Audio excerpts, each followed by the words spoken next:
الدكتور هشام إبراهيم، دكتوراه واستشاري الأنف والأذن والحنجرة، دكتوراه واستشاري العلاج بالليزر جامعة القاهرة، زمالة الجمعية العالمية للشخير وأمراض النوم، زمالة الجمعية الأوروبية للشخير وأمراض النوم، أستاذ زائر بمستشفى رويال كير العالمي بالخرطوم.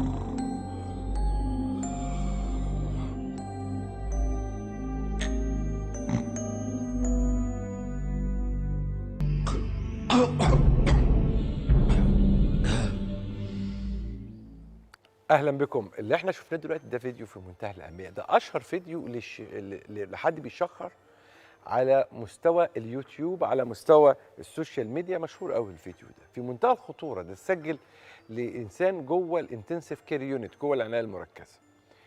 الشخير ده موضوع في منتهى الاهميه، في منتهى الخطوره الطبيه. ليه؟ علميا وجدوا انه اللي بيعمل الصوت مرتفع اثناء النوم، اللي هو الشخير يعني باللغه المصريه المعروفه، ده جمجمته اقل او انحف او اقل سماكه من جمجمه الناس الطبيعيين اللي ما بيحصل لهمش هذا الصوت بمقدار 1.23 من الملي. 1 ملي و23 يعني 1.3 ملي انحف. ده ممكن يؤدي الى تسرب النخاع الشوكي او السائل الدماغي الشوكي. ده ممكن يكون في منتهى الخطوره على مستوى الحياه. لكن الشخير ممكن زي ما انتم شفتوا في الفيديو ده يؤدي الى انه تنفس الانسان يتوقف، يقل، وده ممكن يؤدي الى سكته قلبيه او ذبحه صدريه، سكته دماغيه، ومشاكل اخرى. ده موضوع في منتهى الاهميه. طبعا ده غير العيب الاجتماعي او المشكله الاجتماعيه، انه من اسباب الطلاق اللي محدش بيجيب سيرتها هو الشخير. تعالوا النهارده نشوف هذه القصه، ونشوف على المستوى العلمي وعلى المستوى الاكلينيكي. هنشوف النهارده لاول مره حاله بتتكلم على الموضوع دوت، وطبعا ضيف عزيز علينا جدا، اسم كبير في عالم الانف والاذن والحنجره، اسم كبير في عالم التعامل مع مشاكل النوم ومشكله الشخير، لان ده تخصص لوحده. ضيفي العزيز الاستاذ الدكتور هشام ابراهيم. اهلا بيك يا دكتور هشام بيه. اهلا يا دكتور ايمن. اهلا منور بيك. الناس الحلوه. اهلا بيك. شرف كبير لنا هذه الزياره ومهمه جدا. شرف ليا طبعا. وطبعا بيشرفنا برضو ويسعدنا وجود ضيفه طبعا يعني عزيزه، الحاجه بوسينه احمد. اهلا بيك يا حاجه بوسينه. اهلا بحضرتك. منوره. ده نورك يا حاجه بوسينه، احدى مريضات يعني الدكتور هشام، والحقيقه منورانا النهارده وقصه مهمه جدا. عايز اتكلم الاول لانه في ناس كتير علميا هتسال ما هو الشخير علميا، ما معنى كلمه الشخير؟ الشخير حضرتك بصفه عامه زي ما الناس كلها عارفه، صوت عالي بيصدر اثناء النوم.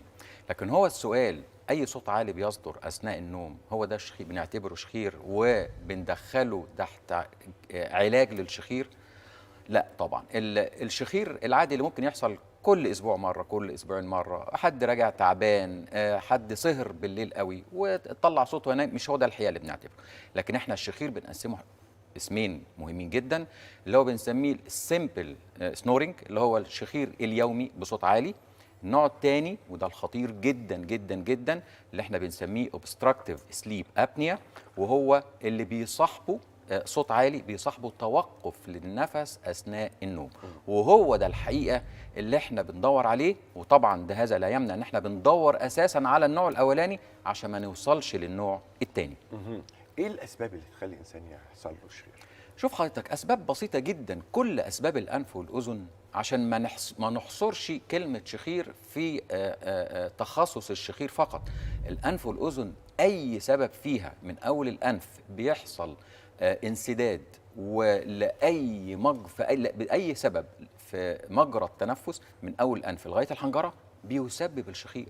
بمعنى ايه؟ بمعنى الانف لو فيها لحميات، لو فيها غضاريف، لو فيها حاجز انفي، لو فيها اورام، لو فيها جيوب انفيه، لو فيها لحميات، كل الكلام ده يسد الانف والعيان يفتح بقه بالليل ويبتدي الشخير يحصل. الحل لو في تضخم في اللوز، لو في ترهل في سقف الحلق، اللهاه، التهابات مزمنه في الحلق، يحصل شخير.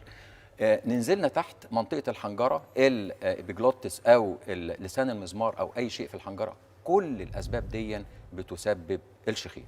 الصوره دي ناس كتير بتشوفها في كتب الاحياء او بتشوفها على النت، ما بيبقوش فاهمين ايه ده بالظبط. ده الحلق الطبيعي، ان اي حد فينا بيفتح بقه يلاقي المنظر ده يعرف ان هو حلقه طبيعي. احنا شايفين الجزء الخلفي من الحلق قدامنا سهل جدا، وشايفين اللهاه، وشايفين اللوستين في الجنب. اي شكل تاني، وده سهل جدا، اي مريض او شخص عادي يفتح بقه في المرايه هيشوف المنظر ده. لقى المنظر دون يبقى هو طبيعي. اي منظر تاني من اللي هنشوفه بعد كده للاسباب الشخير اللي احنا قلناها زي تضخم اللوستين، حاجه فظيعه جدا. لو حاجز انفي زي ما قلنا، لو اي الاسباب اللي احنا قلناها هو ده، ودي حاجز انفي زي ما احنا شايفين، كل الاسباب دي هي اللي بتسبب الشخير. حاجه بوسينة، يعني قليل في المجتمع المصري اللي كان بيتنبهوا لموضوع الشخير ده، فاحكي لي الاول ايه اللي حصل. هو الاول طبعا جوزي كان يقول لي انت بتشخري جامد قوي. اقول له لا، انا ما بحسش ان انا بشخر. ما فيش حد بيعرف، هو بيسجله. قال لي هسجل لك. سجل لك فعلا؟ لا بجد؟ بجد. قال لي هسجل لك عشان انت بقول لك مش بتصدقي. فلقيت روحي بسجل، يعني بشخر جامد قوي. بعدين ما حطيتش في دماغي.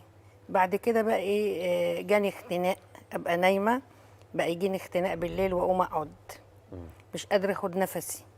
ضربات القلب بتاعتي سريعه، الضغط على طول عندي عالي، ما بهضمش الاكل. فبقيت تعبانه. فشفت بقى دكتور، رحت لدكاتره كتير طبعا، علاج بقى ينيمني، مسكنات وتنوم وكده.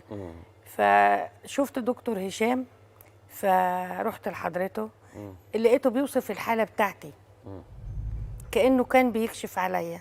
فرحت له وقال لي ده انت عايزه عمليه فوريه. قلت له ماشي اوكي.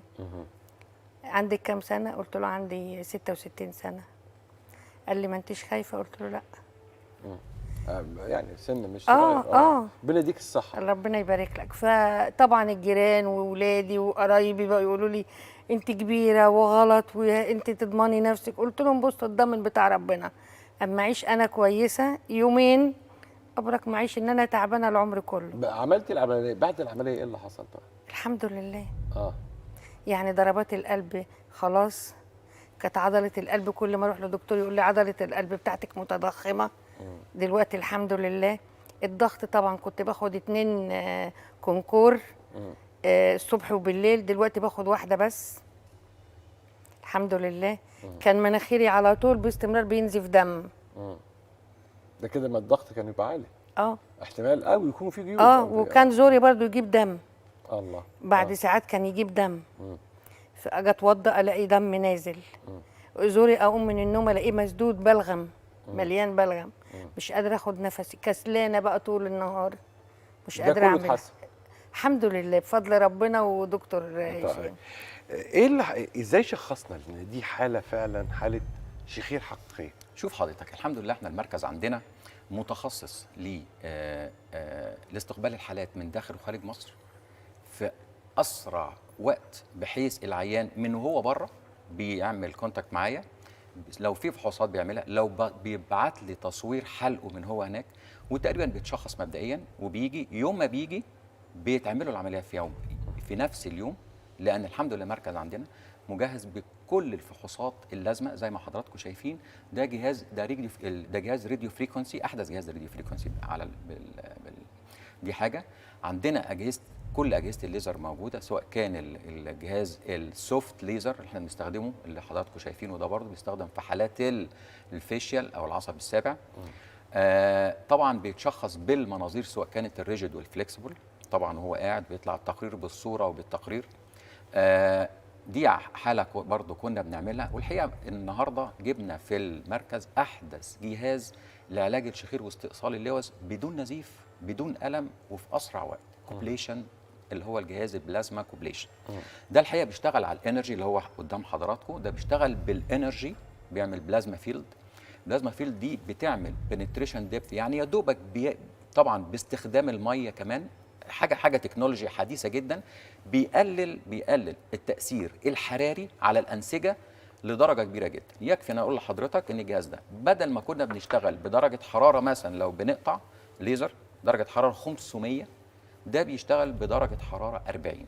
تخيل حضرتك بنقلل التيشو افكت او الثيرمال تيشو افكت من 500 ل 40. العيان بعديها بيوم، وخاصة الأطفال الصغيرين من الألم، مفيش ألم خلاص في اللوز، انتهى الموضوع ده خلاص. العيان بعديها بيوم بيقوم ويتحرك وينزل ويلعب، مفيش ألم تقريبا خالص. وهو ده الحقيقة اللي بيميز المركز عندنا، إن إحنا العيان بيجي وده الكوبليشن تونسيلكتو بنعمله. لو حضرتك شفت الجهاز، اللوزة الواحدة بتاخد أقل من دقيقة، ده فروم A to Z. زي ما حضراتكم شايفين، من غير دم، من غير في سائل بينزل اللي هو الميه، هو ده اللي بيعمل تبريد اثناء العمليه. العمليه بالظبط بتاخد دقيقه، والمنظر ده بيحصل بعديها، العين بيقوم بيتحرك وبينزل ومفيش اي حاجه خالص. ده احدث جهاز في العالم. عظيم. ده لو كان المشكله بتاعت شخير اللوزتين بالظبط كده. طب افرض المشكله في حاجز الانف. هو برافو على حضرتك، هو ده اللي انا بقول عليه. عشان كده تشخيص الشخير اولا محتاج استشاري وخبير في علاج الشخير، دي نمره واحد، مع احترامي لكل دكاتره الانف والاذن على راسي من فوق، لكن بيحتاج هذا التخصص الدقيق، لان احنا بنعمل زي ما قلت لحضرتك فايبر اوبتيك اللي هو منظار، بنشوف فيه مجرى التنفس من اول الانف لغايه الحنجره، جزء ملي وجزء.